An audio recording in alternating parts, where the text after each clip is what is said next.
The Church of God movement began with the curious life journey of Daniel Sidney Warner. D.S. Warner was the son of a man who loved alcohol so much that he held a glass of whiskey in his family portrait. Young D.S. Warner followed his father's path for some time, but after his service during the Civil War, found a new life. Passed once more the old schoolhouse where I gave my heart to God.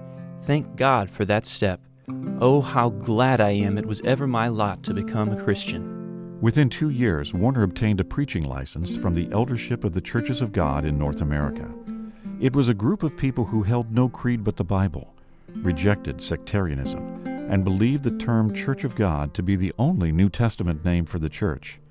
He preached his first sermon Easter Sunday evening in 1867. Within 10 years, however, Warner became the focal point of intense controversy. He came to embrace the doctrine of holiness and a second work of grace, sanctification.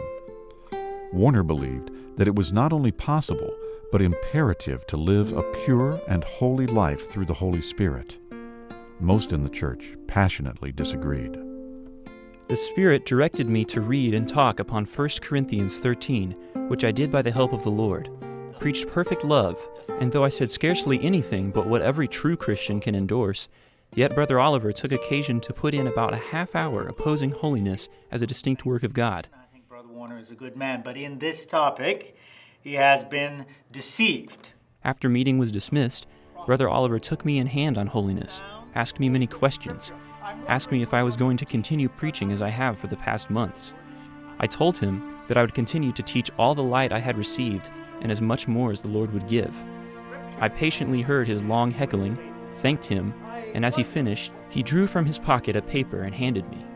As soon as I took it, I felt the Spirit of God go through my whole being, and I knew that it was something from which God would bring great good to my soul and his cause.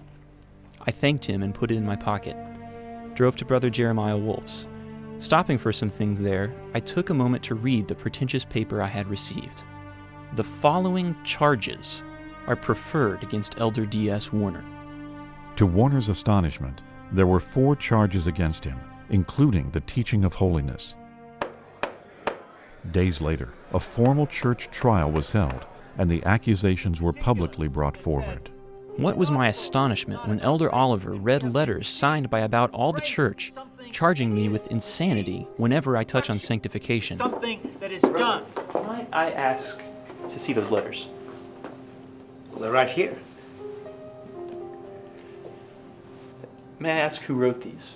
I lost power to conduct myself with that calmness and sweetness that I had been so ardently wishing from the Lord. I felt no temper, yet I did sometimes speak when I should have kept silent as my blessed Master did. I asked Brother Oliver who had written those letters. Brother, who wrote these letters to me, that I can make it right with them? Various members of your congregation. I solicited none of them. He looked confused and refused to answer. I demanded an answer, and the committee sustained me. These letters are more compilations of concerns that I saw in the congregation that I put voice to. So, you wrote these letters? Then, with shame and confusion, he confessed that they were both written by him. The charges were dropped, but the elders refused to renew Warner unless he stopped inviting believers in holiness to Church of God meetings. Warner agreed, but soon discovered that this promise violated the very core of his faith. Warner was expelled from the West Ohio Fellowship of the Church of God. He moved to Indiana and joined the Church of God there, but within 3 years he found himself dissatisfied with its refusal to accept other Christians into the fellowship. With great reluctance he withdrew, and began what is now known as the Church of God movement, a church accepting no creed but the Bible, open to every blood-washed one, a church of unity, healing, and wholeness, with a mission of bringing the inclusive message of salvation to the entire world. The Lord showed me that holiness could never prosper upon sectarian soil encumbered by human creeds and party names. And he gave me a new commission to join holiness and all truth together and build up the apostolical church of living God. Praise his name, I will obey him.